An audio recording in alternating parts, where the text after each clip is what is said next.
మీరు మీ అభిమాన shows and serials TV కన్నా ముందు ఈటీవీ విన్ యాప్లో చూడండి. Download and subscribe to ETV win app. 99 రూపాయలు మాత్రమే.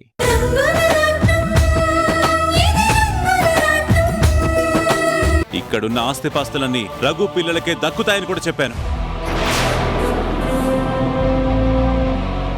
అందుకు వాడు కూడా ఒప్పుకున్నాడు.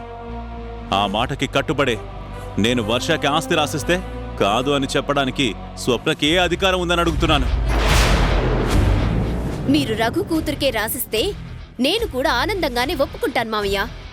కానీ తను రఘు కూతురు అవునా కాదా అన్న సంగతి ముందు తెలుసుకోమని చెప్తున్నాను. చెప్తుంటే నీకు అర్థం కావడం లేదా?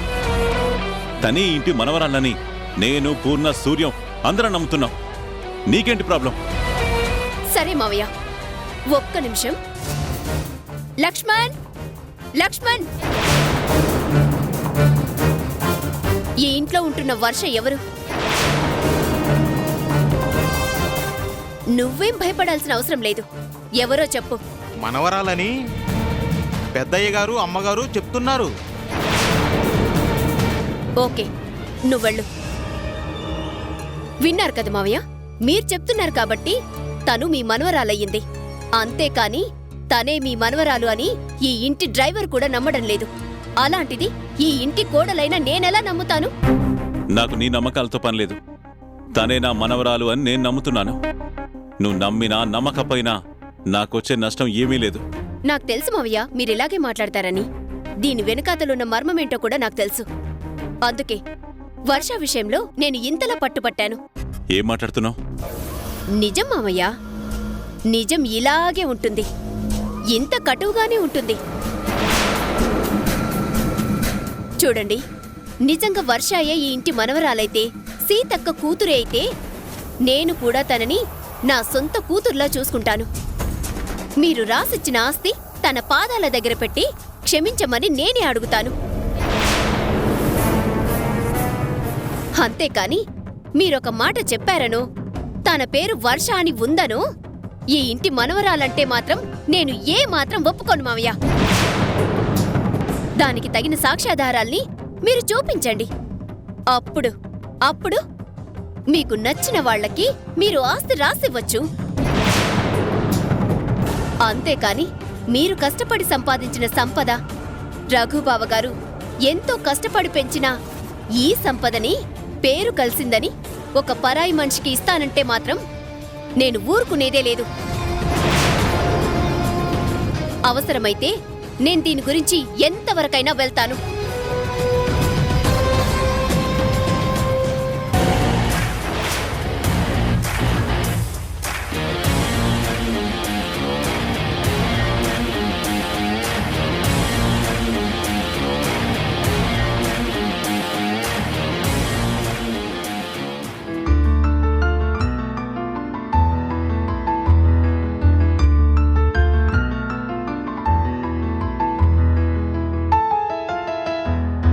నానమ్మా, మిమ్మల్ని ఒక మాట అడగొచ్చా? ఏంటమ్మా అది? సమంత దూరమైనందుకు మీరు బాధపడుతున్నారా? కళ్ళల్లో పెట్టుకుని పెంచుకున్న మనవరాలమ్మా అది.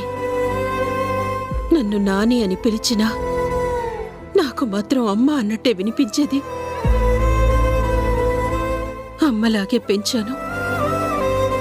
కాని తన కోపమే తన శత్రువు అన్నట్టు ఆ కోపంతోనే మాకు దూరం అయిపోతుందని మేమనుకోలేదమ్మా. అది నా వల్లే జరిగింది నానమ్మ. నేనే మీకు పరిచయం అవ్వకుండా మీకు దూరంగా ఉండుంటే సమంతక కూడా ఇప్పుడు మీతోనే ఉండేది. లేదు బెహన్, నువ్వు ఎప్పుడు అలా అనుకోకు. నీలాంటి మంచివాళ్లే వీళ్ల దగ్గరుండాలి. వీళ్ళెంత మంచివాళ్ళో నాకు తెలుసు. నీకెలా తెలుసు?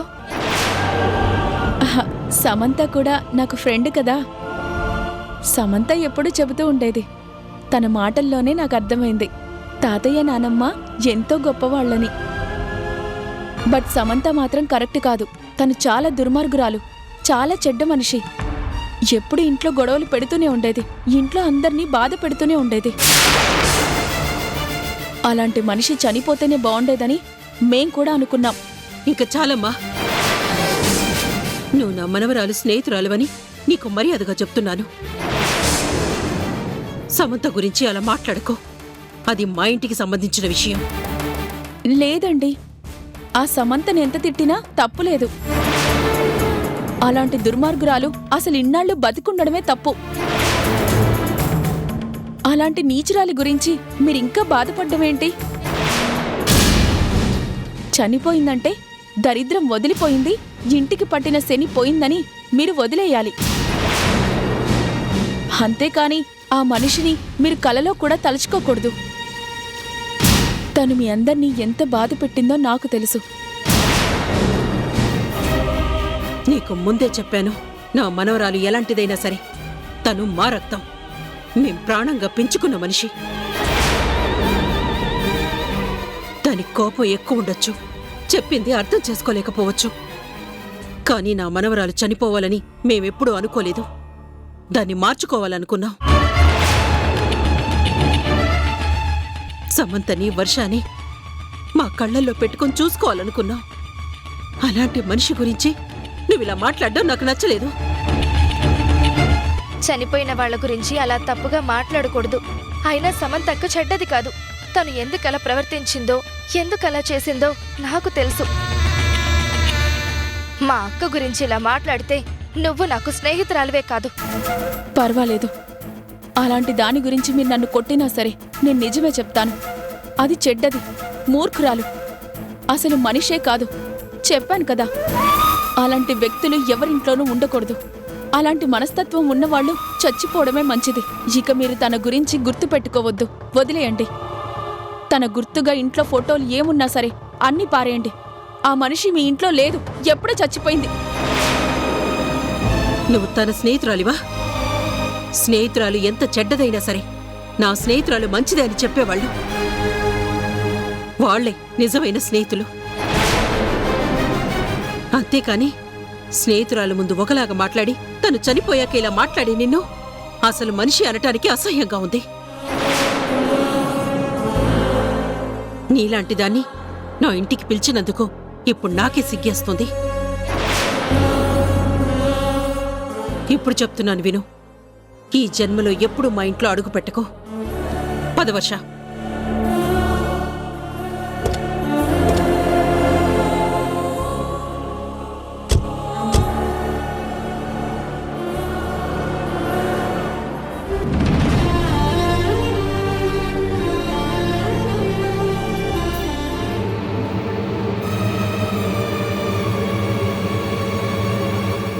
స్వప్న, మీ మావయ్య కూడా ఇంట్లోనే ఉన్నారు.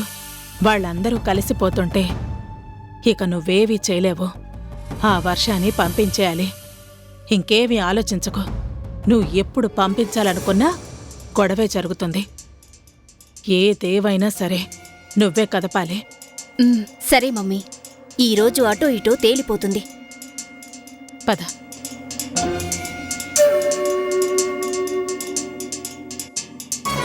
ఏమండి, ప్రసాదం తీసుకోండి.